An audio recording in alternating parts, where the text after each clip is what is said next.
Hey guys, what's happening? Welcome back to the channel where we take awesome out of the box. My name is Jamie and it's time for another gaming review. I know it's a day late. I told you in the previous video that we'll be doing this every Monday, but better late than never. This week we'll be taking a look at a previously launched phone, the Vivo V11, to see what it's capable of in terms of gaming.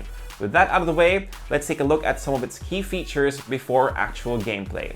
Here we go. Alright, so let's begin by talking about its processing package. You have a Qualcomm Snapdragon 660 processor paired with 6GB of RAM and 64GB of expandable storage. Now this should definitely be enough for your day-to-day tasks and then some. Juicing up the phone is a 3400 mAh battery and it runs on Android Oreo 8.1 with Vivo's FunTouch UI on top of it. Now in terms of display, you have a 6.41-inch Full HD Plus Super AMOLED display, which makes for deep blacks and really nice colors and actually makes the key feature on the Vivo V11 possible, an in-display fingerprint scanner. Now, Lea and I already did a video on the V11. You'll find links in the description down below or somewhere on screen, so I highly suggest you click on that if you want to learn more about this phone. With that out of the way, let's get to the games. As usual, we'll be using an app called Gamebench to measure the frame rates, and each of the games we'll be trying out today.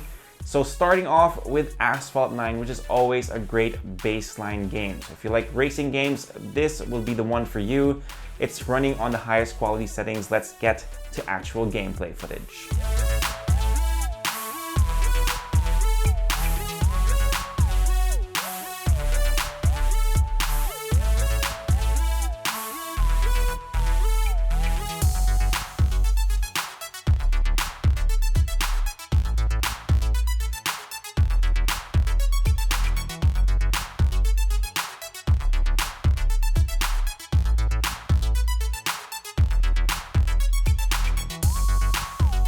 We were very impressed with the results that we got on Asphalt 9, again running on the highest settings possible. The V11 managed an average of 30 frames per second, and Gamebench even says that it maintained those frames throughout the whole testing period. It's a little hard to believe, but it did run very smoothly. On to the next game. We know a lot of you are big fans of MOBAs on your mobile device, so our game of choice in this genre is Vainglory. Let's have a look at the gameplay footage.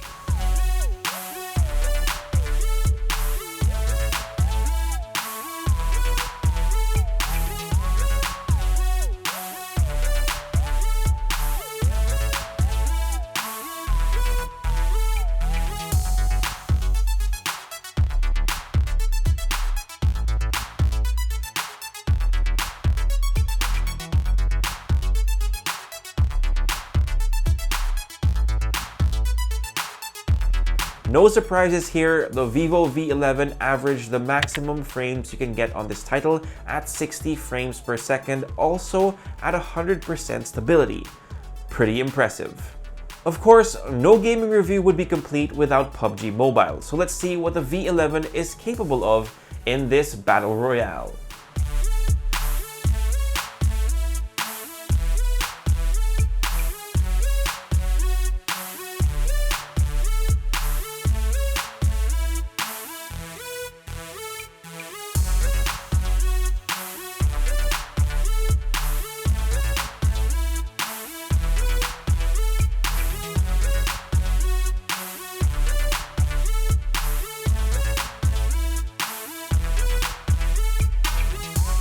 Surprisingly, we're seeing an average of 30 frames per second at 92% stability, which is pretty smooth all things considered.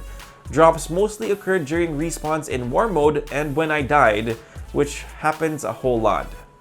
So there you go guys, if you were wondering if the Vivo V11 could hang with some of the most popular games available on the Google Play Store, the answer is yes. Now just a quick recap, once again, it has a Qualcomm Snapdragon 660 processor, 6GB of RAM and 64GB of expandable storage, and it's priced at 19,999 pesos.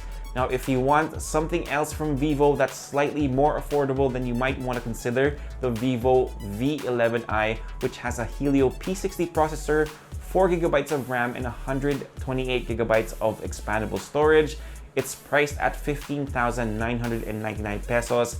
The downsides are you're not getting a Super AMOLED display. It only has an LTPS display and no in-display fingerprint scanner, but it is more affordable, so it might be worth considering if you don't quite have the budget for the V11.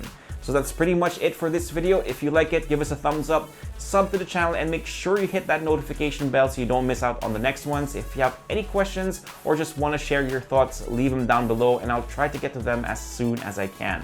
For all the latest tech news and gadget reviews, head to unbox.ph, plus follow us on Facebook and on Instagram. My name is Jamie. Peace, God bless, and see you next time.